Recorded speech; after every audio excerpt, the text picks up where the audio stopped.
ಸೂರ್ಯ ರಾತ್ರಿ ನಿದ್ದೆ ಮಾಡೋದಕ್ಕೆ ಅಂತ ಕಣ್ಣು ಮುಚ್ಚಿದ ಡಿಸಿ ಎಸ್ಪಿ ಬೆಳಗ್ಗೆ ಸೂರ್ಯನ ಬೆಳಕು ನೋಡೋದಕ್ಕೆ ಕಣ್ಣು ತೆಗಿಬಾರ್ದು. ಅವಸರ ಪಡೋದು ಬೇಡಣ. ನಾವು ಇದುವರೆಗೂ ತಪ್ಪು ಮಾಡಿದವ್ರಿಗೆ ಮಾತ್ರ ಹೊಡೆದಿದ್ದೀವಿ, ಶಿಕ್ಷೆ ಕೊಟ್ಟಿದ್ದೀವಿ. ನಾನೇನ್ ತಪ್ಪು ಮಾಡಿದೆ ಅಂತ ನನಗೀ ಶಿಕ್ಷೆ.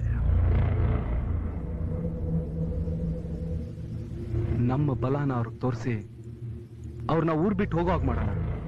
ಯಾಕೆ ಸೂರ್ಯ ಡಿಸಿ ಬಗ್ಗೆ ಎಷ್ಟೊಂದು ಕರುಣೆ ತೋರಿಸ್ತಿದ್ಯಾ? ನೀನ್ ಇಷ್ಟಪಟ್ಟಿದ ಹುಡುಗಿ ವಿಧವೆ ಆಗ್ತಾಳೆ ಅಂತನಾ? ಈ ಅಣ್ಣ ಒಂದು ಅಕ್ಷರ ಹೇಳಿದ್ರೆ ಕ್ಷಣದಲ್ಲಿ ಕೆಲಸ ಮುಗಿಸ್ತಿದ್ದೆ. ನನ್ನ ಕಣ್ಣು ಸನ್ನೆಗೆ ನಿನ್ನ ಕತ್ತಿ ಕೆಲಸ ಮುಗಿಸ್ತಿತ್ತು. ಆದ್ರೆ ಈಗ ನಿನ್ನ ಮನಸ್ಸನ್ನ ನಿನಗಿಂತ ಚೆನ್ನಾಗಿ ನಾನು ತಿಳ್ಕೊಂಡಿದ್ದೀನಿ.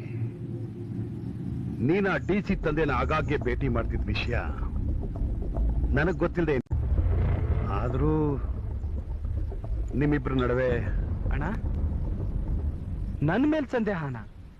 ಊರು, ಪ್ರಪಂಚ, ಬಂಧು ಬಳಗ, ಸಂಬಂಧ ಇದ್ಯಾವುದೂ ಅಲ್ಲ.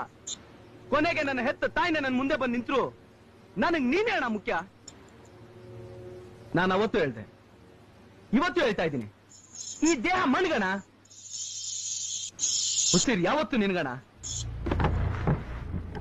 ಹಾಗಾದ್ರೆ ಆ ಅರ್ಜುನ ಕೊಂದ್ಬಿಟ್ಟು ಬಾ. ಅದ್ ನನ್ ಕೈಯಿಂದ ಆಗಲ್ಲ ಅಣ್ಣ. ಯಾಕೆ ಆಗಲ್ಲ ಅಣ್ಣ. ಯಾಕಾಗಲ್ಲ? ಅದೇ ಆಗಲ್ಲ ಅಣ್ಣ. ಯಾಕಾಗಲ್ಲ? ಯಾಕೆಂದ್ರೆ ಅವನ ತಮ್ಮ